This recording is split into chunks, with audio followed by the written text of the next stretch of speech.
Welcome to this lesson in Clone My Business. Ladies and gentlemen, this is a big deal. We're going to talk about how to choose your niche and identify your perfect clientele.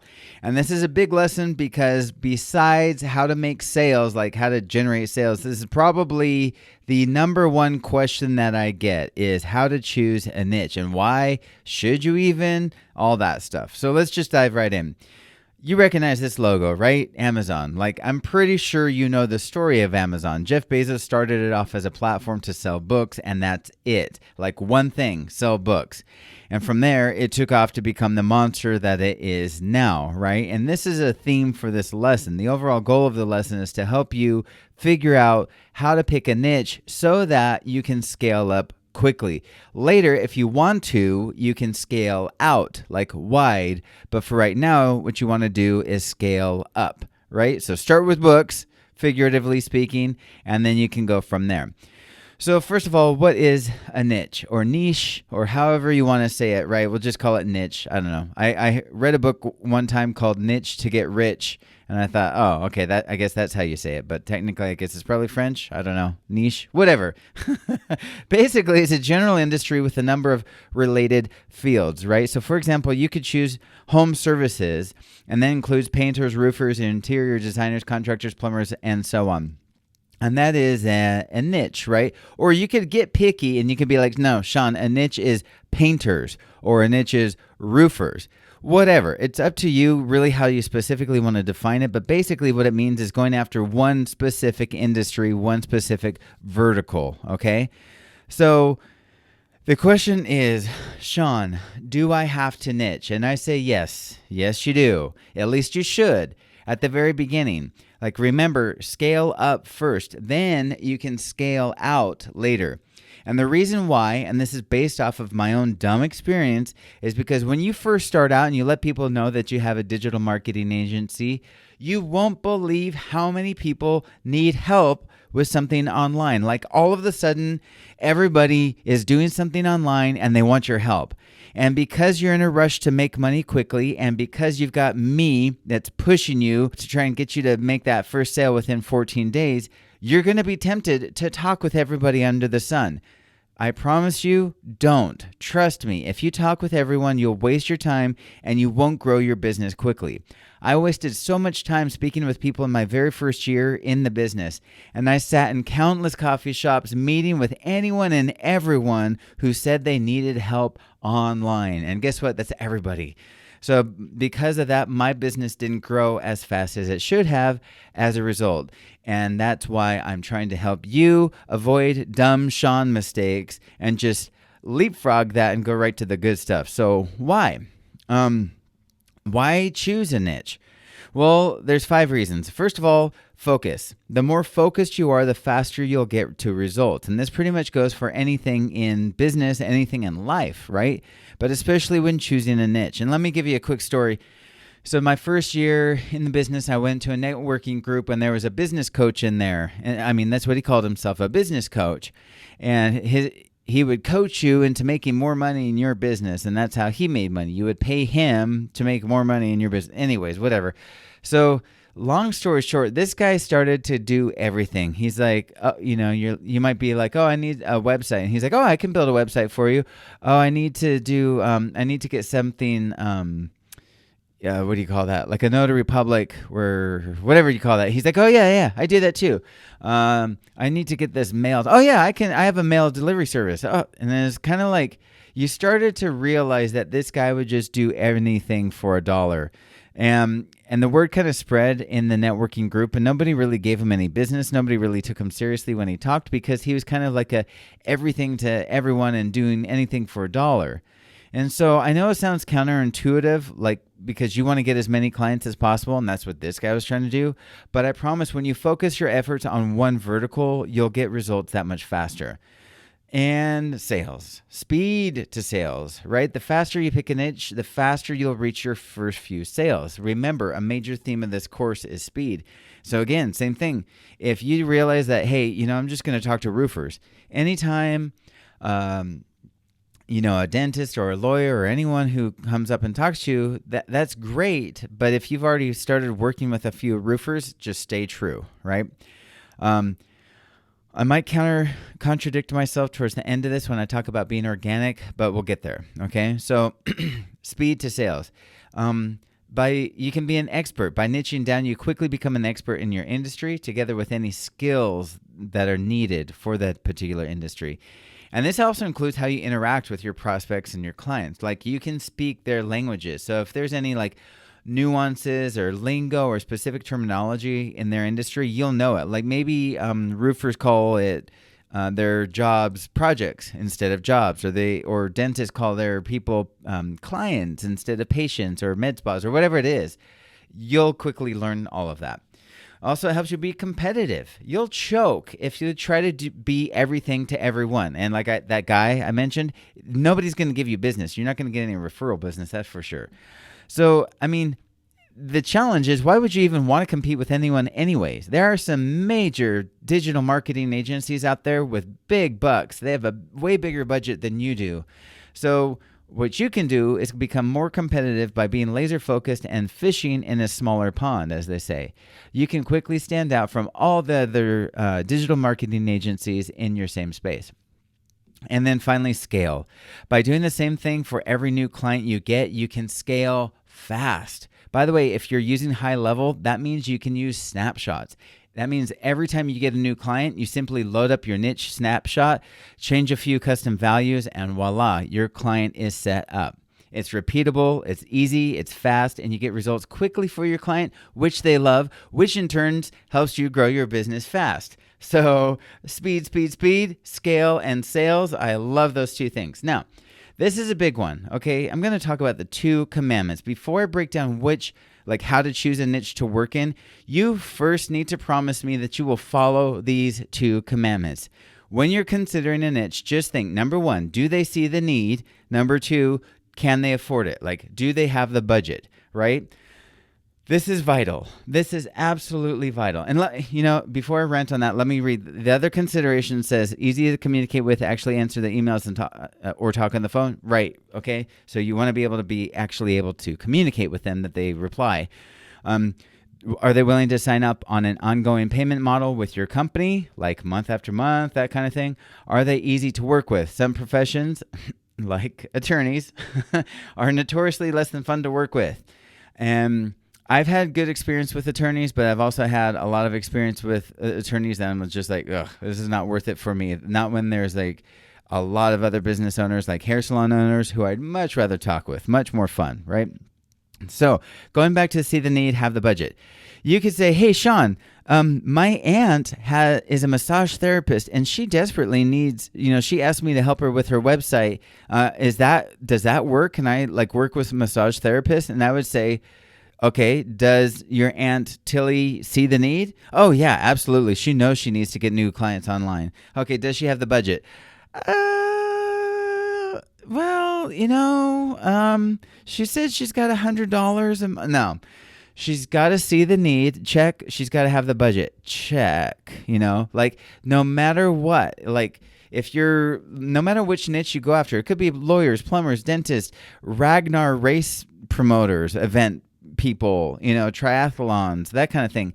They've got to see the need and they've got to have the budget. These are just hardcore commandments that you can't break. If they don't follow those 2 things, just move on to the next, because there are plenty of niches out there, plenty of industries out there that do see the need and do have the budget. It's nice to want to help your Aunt Tilly, and you should, but after you get going with your own business, then you can be much more of a resource for her anyways, because you've already ironed everything out. You know exactly what to do. So again, I know I'm beating this to death, but number 1, they've got to see the need. Number 2, they've got to have the budget. Okay, moving on. Now, how can you actually niche? Well, for starters, you can niche by industry. So, first of all, think of your own professional experience, or even hobbies. What do you do in your free time? Is there an industry you know a lot about? Do you personally come from a particular background? Maybe you have an experience with financial services, and in that case, what you could do is you already have an advantage in speaking with CPAs and bookkeepers and all that, because their world. You know that they love QuickBooks or FreshBooks or whatever it is, and spreadsheets and all that. You already have that advantage because you talk their language, right? So if you've been working in a particular industry for a while and it's one that invests in marketing online and they see the need, then you could consider running with that, right? And you already have the advantage of knowing the business. So, for example, my friend Sam, the whole reason why this Clone My Business thing even came about in the first place is that he was working for a tour company in Cozumel, Mexico. And so he already knew the tourist industry around the Caribbean. So he just started reaching out to tourist companies in the whole area, and he just ran with it, and he got them as clients. But you don't have to choose an industry that you know well. You can simply choose an industry that you would want to go after. So, let's say you're like, Sean, geez, I don't know. I really like the like the Ironman stuff and the triathlons and the Ragnars and the mud runs. I love that industry, but I know nothing about it. Fine. I would say, first of all, do they see the need? Yeah. Do they have the budget? Yeah. Okay, great. Well, spend a couple of days on YouTube and Google, just study their websites, and you'll know enough to get started to talk with the business owners, especially to get, to ask them questions and get a feel for it all. So by working in a particular industry, you're going to go deep into it. That's often why it's called a vertical. They call it going deep. That's that y-axis, right? You're going deep in the vertical. Okay. Another way is going wide by service, right? So you might think about what service you might want to offer. Is there a service that you have an experience with already from your professional background, or maybe you just plain want to build your business around? Maybe you have experience with running YouTube ads for clients, right? You could run with that. Like in this way, what you're doing is going wide. So instead of going vertical, like just lawyers, you're going wide. So with YouTube ads, so you can do YouTube ads for lawyers, for triathletes, or triathlon events, that kind of thing, and dentists and lawyers and plumbers, blah, blah, blah, all that, because you're offering the same service. So you're niching down by service in this case. So you're going wide. Or the next one is you can go by service and industry. So you can choose to work in one niche and then offer one service and then get really good at it. So this means that you're, going deep in one industry, that y-axis, right? And then you're going wide with the service, and you can like meet in the middle, right? So maybe I know a guy who works with only chiropractors, and he only offers to do database reactivations and nurturing campaigns. That's it. Like he doesn't offer to do social media. He doesn't do SEO or websites. That's it. But his clients love him because he's driving real business to them. So, for example, you could focus on attorneys. So that's your niche. But you could even get more specific. Let's say you want to work with estate planning return attorneys, and then you want to help them with their reputation management, like they need more 5-star reviews. You could do that. By the way, I will put another plug in for HighLevel. Makes it super easy to do reputation management. Anyways, thought I'd say that because, again, I always plug them because they helped my own business a year and a half ago. Let's see, what is it now? I don't know. It's 2 years. Go to the next level during a pandemic, right? So that's why I always plug them. Anyways, moving along. Okay, here are some questions to consider. Before finding I guess a good way to help find your niche is consider these. Are they growing? Are they in an industry that's growing? Are they dying? Are they being replaced by technology or apps? Like ideally, your niche is growing right now and for the foreseeable future. So right now, for example, in Southern California and California in general, marijuana dispensaries are just growing like crazy, right? Like people love smoking weeds and it's legal, so it's not going anywhere. It's an industry that's growing, right? The next one is the average, do they make $500K in revenue, in annual revenue? So like they need to make over $500,000 in annual revenue. And ideally you want to find the sweet spot. Like they're not too big, because then they'll tend to bring it in-house. They'll just hire somebody, and they're not too small because they can't afford it, right? So somewhere usually, now this is a ballpark rough figure, but it's generally around 3 to 10 employees and anywhere from 500,000 to 10 million in annual revenue. And if you're not sure, just ask around or research online. And I will say roughly because some industries are different. Like a roofing company might only have like 3 people in the office, but they might have 30 people out in the field, like actually, installing the roofs, the crews that they've got going. Okay.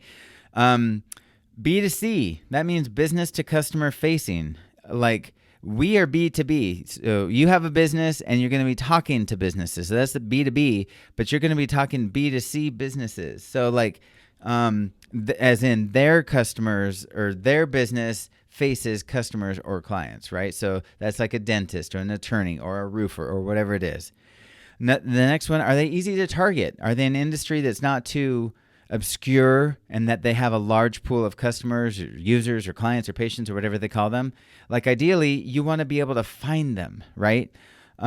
Also, can they be affected by another COVID-like event, like another pandemic? I absolutely, knock on wood, that does not happen, but they need to be able to be essential, right? So, for example, I have a number of home services clients, and one of them, for example, was a guy that owned a painting company, and this is up in the Bay Area, and they did a lot of interior painting. And he's like, well, Sean, I don't know.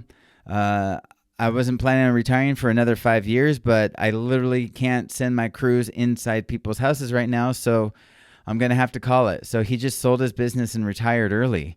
And so he was deemed not essential. Yet on the flip side, we have garage door repair companies that are absolutely essential, because if you're leaving to work and your garage door is stuck open, that's absolutely essential. And so that might be something that you want to think about. And then finally, what general industry are you looking at? Like, can you get more specific? Can you go like 2 to 3 layers deeper or related? So maybe something that's less competitive but still profitable. So like, for example, instead of focusing on dentists, maybe you focus on manufacturers of dental equipment, right? Because that's related 2 to 3 layers deeper, still super profitable, but not as competitive as dentists themselves. So another thing to think about is, who are your clients' clients, right? One vital ingredient to thinking about what niche you'll dive into is to think about your clients' clients or customers or patients or jobs or whatever they call them. So who is your client trying to attract into their business? Do they want one-time product purchases, or do they want an ongoing client relationship? So, I mean, that's like the difference between a solar company and a hair salon, right? Like solar company is pretty much a one-time product purchase, like within every 20 years or so. But a hair salon, they want an ongoing relationship, right? They want that person coming in every, 6 weeks or so for their haircut. So really spend some time thinking about their client's behavior. Do they shop online? Are they looking for what your client has to offer online? On a mobile device? Do they read reviews? It's important to know, like, if you can provide the kind of services that your ideal client needs to be marketing online. So, for example, almost all local businesses need help with their online reviews, reputation management, right? Get those 5-star reviews. You could whip up a campaign, like HighLevel makes this super easy, by the way, and run a review campaign for your clients. And let's say you choose to focus on just plumbers. Well, plumbers need reviews just as much as anyone. You can offer reputation management to plumbers. It's something they need. It's something they'll pay for. Think about your ideal client then. Then think about their ideal client or customer. How can you help them make a match? That's what sales is. That's what your business is you're helping them make a match with their customer, like your clients, right? And what service would blend with their industry? Just make sure it all lines up. Hope that makes sense. Here's a fun little secret. You don't have to be original, right? Just keep in mind that there is no perfect niche, and more importantly, you don't have to be original. People can waste days and weeks on this thinking of just the right niche, with just the right service. And again, this is what the number one question I have besides sales when it comes to this industry is like, Sean, I don't know how to choose a niche. And people keep, just wasting a ridiculous amount of time. You could literally just do reputation management for plumbers and make a fantastic income. I mean, I kind of just made that up, but you could. Right? You don't have to get cute. You can just do what works. Like if you're ever in doubt, just get online, see what others are doing, and then just do the same. Maybe you want to give it your own little flair, and we're going to talk about this later when we discuss your brand and your USP, but just go for it, right? So You don't have to be original. You just have to step into what's proven, what works, right? So where to find niches? Sometimes it's challenging just randomly thinking of industries. Like I've rattled off a lot, but let me just share with you a few places that you can find them. So one is NAICS, right? You can go here. You can enter in different keywords for industries. Maybe you put in attorneys, and then it brings up all these different kinds of attorneys. There's agricultural, there's domestic, there's so many different kinds of attorneys alone. And so that you can, niche and then niche within the niche kind of thing. So here you can just narrow down your search by industry and then just start brainstorming. I mean, that very first one, agriculture, forestry, fishing, and hunting, I would have never thought about that. But hey, maybe you grew up on a trout farm and you've got a lot of industry knowledge. There you go. That might be good. And 367,000 business establishments in that niche. Whew, that's a lot. You're not going to run out of business, and you could probably grow a very profitable business there.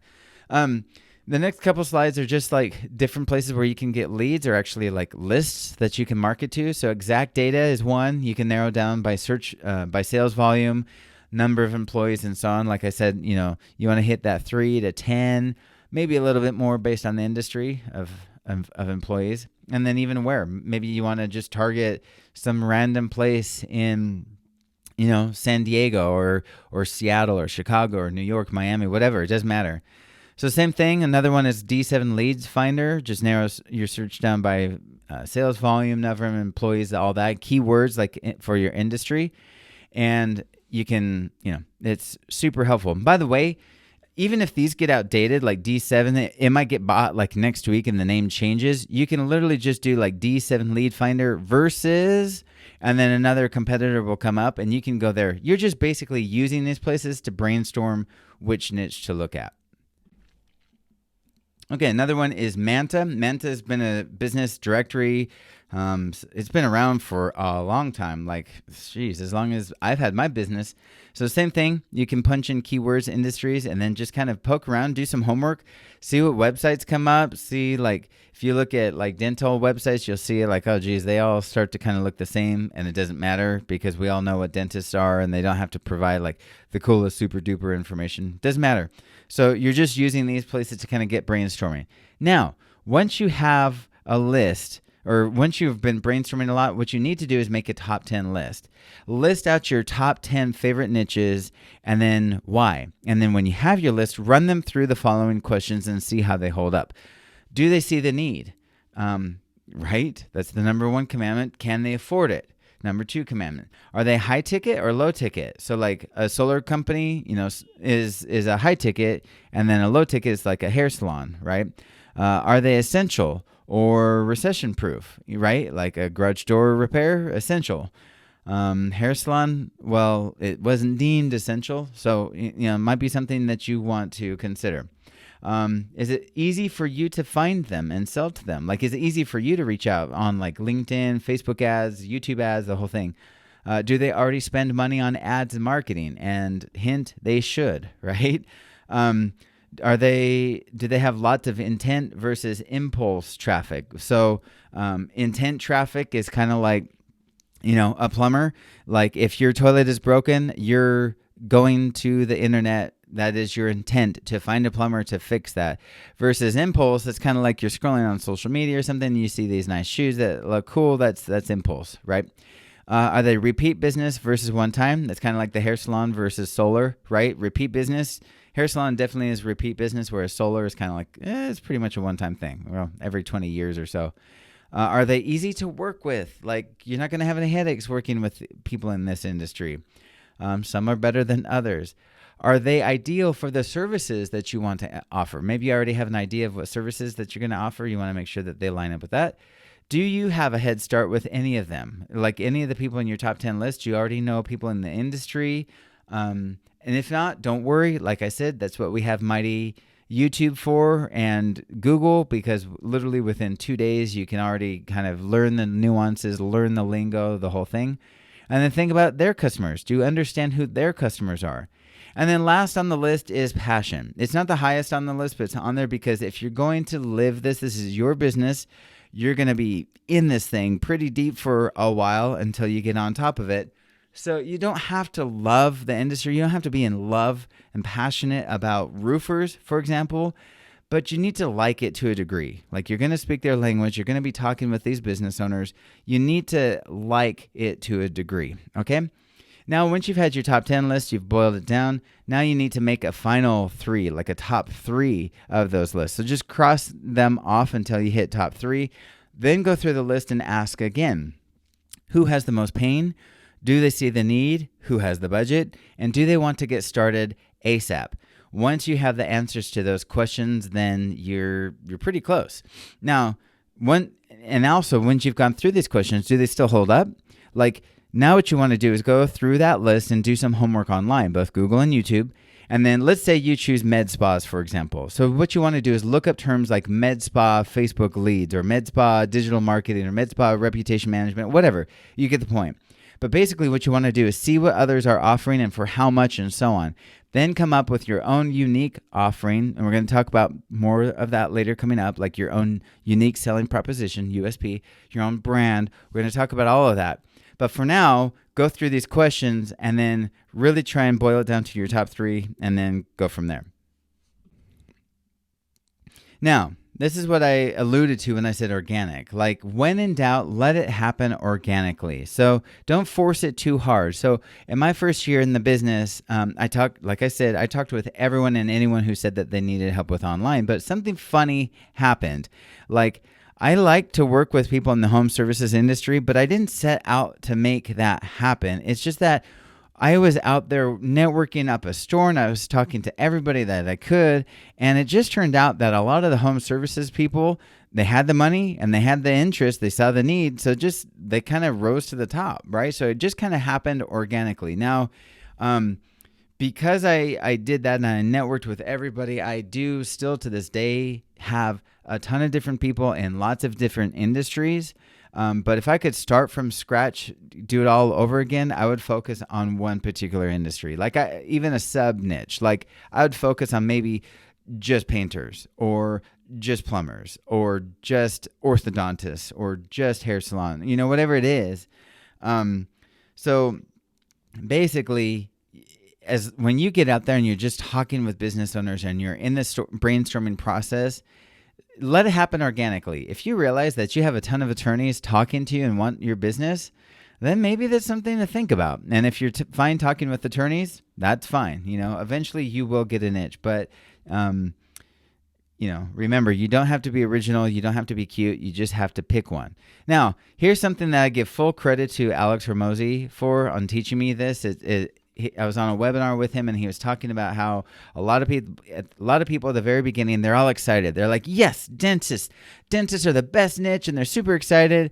And then they go down into the valley of suck. And what that means is, they start talking to dentists and they realize, holy crap, this market is saturated. They've been hit up by so many digital marketing agencies for years and years. They're already paying somebody. They've had a bad experience. And so you're like, geez, dentists suck, So then you climb back up and you pick another niche, like you call what Alex Hormozi calls niche hopping, right? So then you're like, it's not dentists, it's plumbers. And then you start talking to plumbers and you're all excited. And then you realize plumbers also have had lots of bad experiences with SEO agencies and digital marketers and blah, blah, blah, blah, blah. And you realize, geez, and then you start searching for another niche. Like, don't be tempted to niche hop. Like, what you got to do is the sucky work that leads to the other side. So what that means is, okay, what's not yet, Mr. Dentist, what is not yet perfect about your marketing agency? Or what don't you like about them? I don't like they don't bring me leads. I don't like that I can't see what they're doing. I don't like that, blah, blah, blah, blah. So they'll tell you the problems, and then your job is just to solve that. And it makes it super easy when we have really good software to work with and really good services to offer. So once you do that, you start to learn and you build your expertise, and then you can steadily climb up the other side. And as you have more expertise in the solution to their problems, that's when the money comes, right? That's when you start signing up clients, because they can clearly see you know what you're talking about. But that doesn't ever happen if all you do is niche hop and you get excited and then it gets hard and then you're like, okay, I'm moving on to the next niche. And I mean, this is kind of true of everything. This is why a lot of people they call themselves serial entrepreneurs, but it's like they've never really grown any successful business. They like kind of get a couple sales coming in, and then they're like, oh, this is too hard. So they're like, Amazon FBA, that's the next best business. And then they realize, oh, that super sucks. Etsy, that's the next, it happens with businesses too. And I'm promising you that if you just stay excited, but then you go through the valley step, you do the work, then you'll come out with expertise and you'll be making money on the other side. And guess what? As far as courses go, or as far as businesses go, I've already laid out why I think the digital marketing agency is one of the best courses out there, business models out there. And you have a course that's giving you the exact way to do it. So that whole valley of suck thing for you, that's shortened drastically. Anyways, do the sucky work that builds to expertise, okay? And here's the magic secret. Now that I've given you all of the information about choosing a niche, the magic secret is it really doesn't matter which niche you choose. At the end of the day, there is no perfect niche. Like, just pick one and go. Like, promise me that you won't get stuck on this. There's no perfect niche. If you're really stuck, just think about the kind of people that you want to work with as clients. Are they people you just plain want to work with and help out and talk to and help grow their businesses? Or the flip side, maybe you can think of people that you definitely don't want to work with. Like I said, I learned early on that I generally avoid lawyers. There's big money there to be sure, but is it worth it? For me personally, no. But hey, maybe lawyers are your thing. Just remember that they must see the need, they must have the budget, and that's it. There is no perfect niche, okay? So basically, your job is just to pick one and go. Take some time to decide your niche, like no more than a couple of days. I think I've got that listed out in the timeline here. It's important, but don't spend weeks and weeks and weeks. Our job is to get you to making money within 14 days. So you just pick one and go. You get out of the harbor. We can always adjust course later, right? I know this is a big deal. People have a ton of questions, so if you have any questions or comments, let me know. Put them in the comment section down below or send me an email. I am happy to help you. I want to make sure that you get this right out of the gate and don't waste all the time in the world like I did, okay? So I will see you in the next lesson.